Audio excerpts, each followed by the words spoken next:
Her world was a small white room, deep in the belly of the Iron Giant. A world that smelled of carbolic soap and starched linen. Evelyn Reed was not a passenger bound for a new life of glamour. She was a steward of healing, the quiet keeper of the ship's infirmary. Below the decks of polished brass and echoing laughter, she curated her own kingdom of stillness. Bottles of iodine stood in neat rows, like tiny brown soldiers. Bandages were rolled into perfect soft wheels.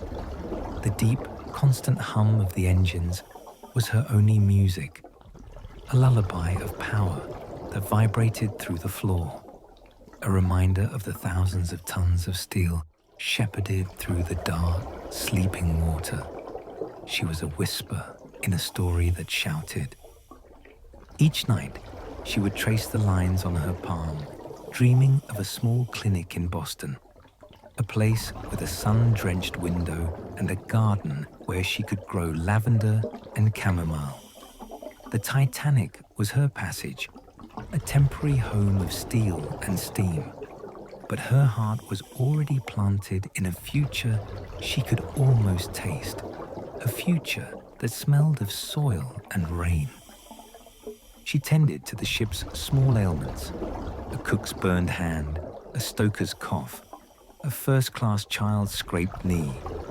She was a ghost in the grand narrative, moving through corridors, her presence as gentle and necessary as the turning of a page.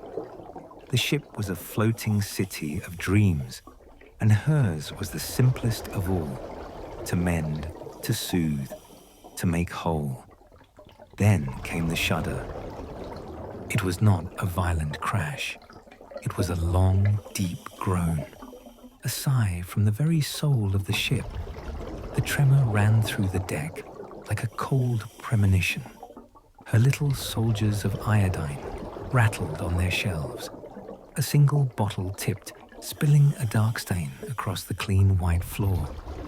The engine's lullaby fell silent, and in its place, a new sound began. A sound like a slow, insistent whisper, growing into a hiss. Water. It seeped under the infirmary door, a dark tongue licking at the pristine floor. Panic was a ringing bell in the corridors above, a symphony of screams and running feet. But down here, in her world of white, a strange calm descended upon Evelyn. Her dream of Boston, of a sunlit garden, dissolved like salt in the rising tide. It was a dream for another life, another woman. Her purpose was here, in this moment. She did not grab her small suitcase of clothes or the worn photograph of her mother. She opened her medical cabinet. With deliberate hands, she filled her leather satchel. Syringes of morphine, vials of laudanum, rolls of clean gauze. Not tools to save a life, but gifts to ease a passing. Her final, most important duty. With the bag clutched to her chest, she waded through the icy water that now reached her knees. The ship was tilting, groaning like a dying beast. She climbed the stairwells, moving against a tide of desperate people. Their faces were masks of terror, their eyes wide with the reflection of the end.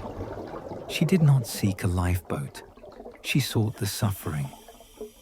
On the listing deck, under a sky littered with a billion uncaring stars, she found them, the ones left behind, the ones who had fallen. An elderly man with a broken leg, his breath coming in ragged gasps. She knelt, her own dress soaked and heavy, and administered a dose of morphine, whispering that it would be all right, that the pain would soon fade. She found a young mother, clutching a child who had gone silent, her face a canvas of shock. Evelyn wrapped them both in a thick woolen blanket she pulled from a deck chair, a small, futile fortress against the North Atlantic chill. She offered no false hope, no promises of rescue.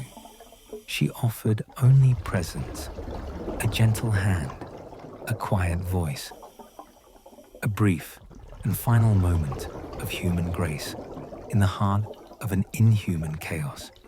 She was a shadow offering comfort in the final act of a tragedy, her small acts of mercy lost in the roar of the ocean. Evelyn Reed's name is carved on a memorial, one among 1,500 others.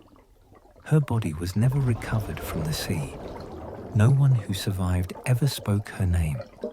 They remembered only a feeling, a fleeting warmth in the freezing dark, a moment of peace in the final terror. Her story is not in the history books, not in the inquiries or the official accounts. It is the Titanic's deepest secret, not of gold or jewels, but of a quiet nurse who, in the face of her own end, chose to shepherd others through theirs. The Infirmary went down with the ship, its secrets buried under 2 miles of water. But the echo of her kindness, that one selfless act, remains. It teaches us that the true measure of a life is not in its duration, but in its donation. In the darkest of nights, a single, small candle of compassion can cast a light that not even the ocean can extinguish. It is the light we are all meant to leave behind.